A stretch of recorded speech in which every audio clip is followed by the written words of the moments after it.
Hey there, I'm Angela. Welcome or welcome back.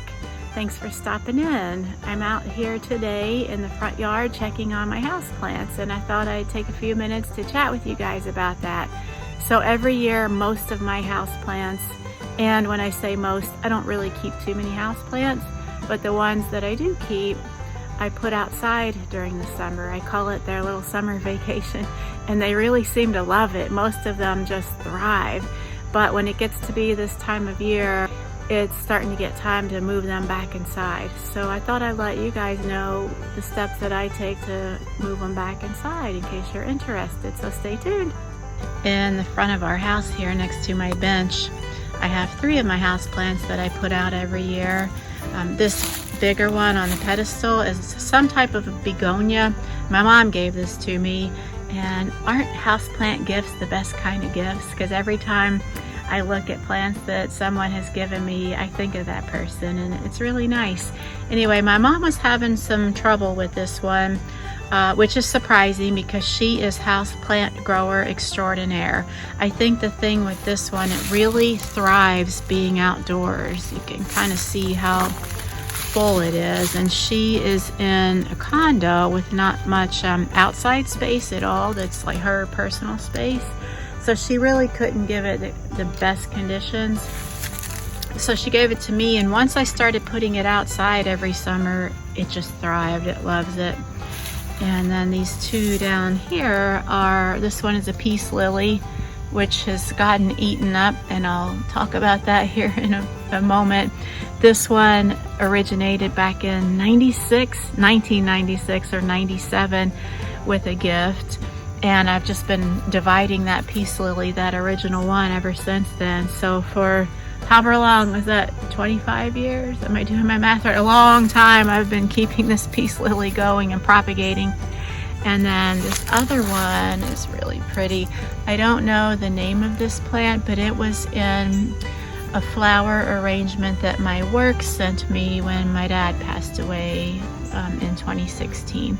So this one I've split a couple of times as well, and that one's very special to me.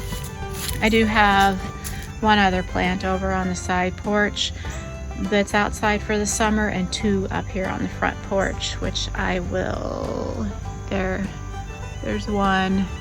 I'll show you those here in just a moment. Specifically, what I wanted to talk about today are some of the factors to consider when moving your houseplants back inside.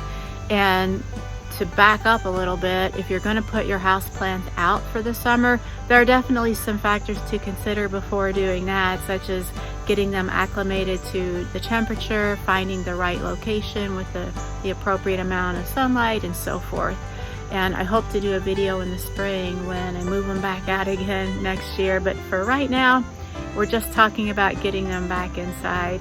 So when it comes to temperature, in my personal experience, moving them back in the fall doesn't seem to be as, the temperature and acclimation doesn't seem to be as critical of a factor as it does when you're putting them out for the summer.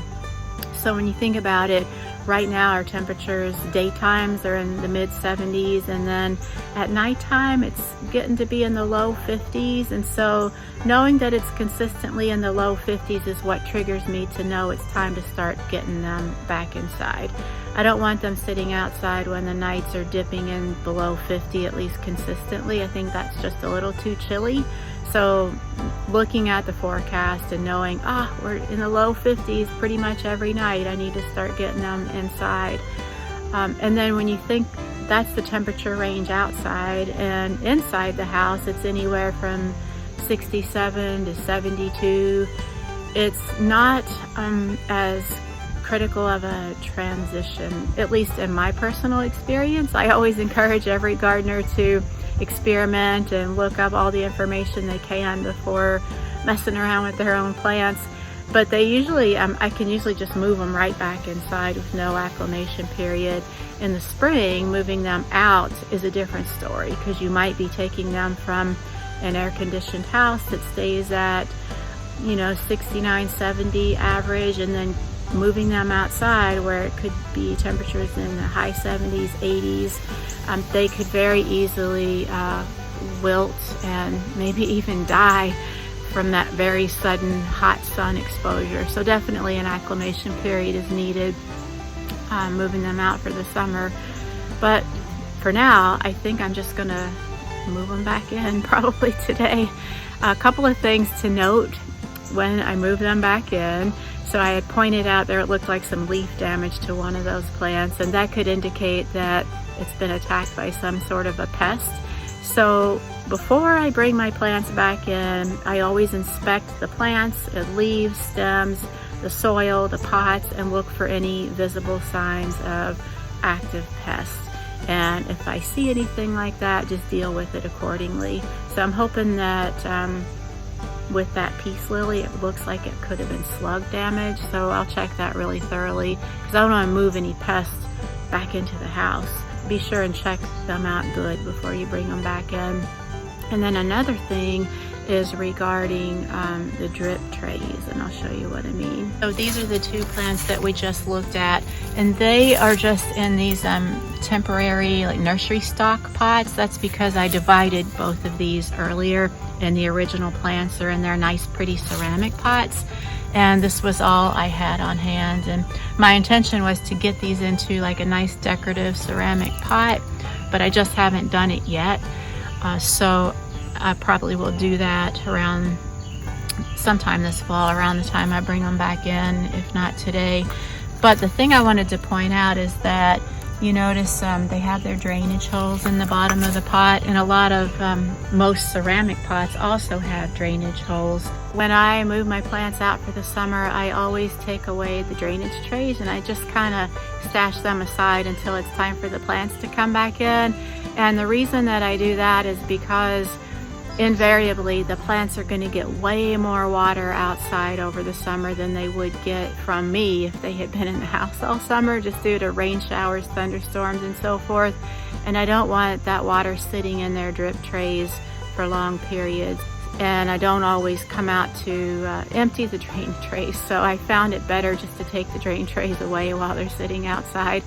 There are some exceptions. For instance, with that begonia that I showed you, it is in a nice glazed ceramic pot and the tray is attached. So this is that begonia, and it's in this really pretty ceramic glazed pot, and its drip tray is attached to it. So in that case, there was nothing to be done about it, and it didn't really seem to hurt the plant. You can see that the plant is thriving. In case you're wondering what this bottle is here for, this is a watering system that I used while we were on vacation. I wasn't sure. We went in August, which we typically don't vacation in the summer because gardeners like to be with their gardens all year. You hate to leave your garden for a week during the hottest month of the year. At least that's how I feel. So I put, whoops, it doesn't matter. This plant will thrive. This system in place where you just use these empty like wine bottles and you fill them up with water, and it slowly drips the water into the soil. It's pretty neat. I might cover that in depth at another time. It worked out pretty well. In these smaller pots, I have these watering globes here, which also work pretty well. So one other thing to keep in mind when you move them back inside, just like when you purchase or get any other house plant, be sure and move it to a location where it's going to get the right amount of sunlight. For most house plants, I'm sure you guys know this, they require usually bright, diffuse light. So we're running out of spots in the house for house plants, so I have to quit dividing all these plants. It's just really hard to divide a beautiful plant and then throw half of it away because you don't have any room for it. I have a really hard time with that. So it's easy to get overrun with plants. So hang on and I'll show you my other house plants that are still outside on their summer vacation. So these are the two that I mentioned that are up here on the front porch.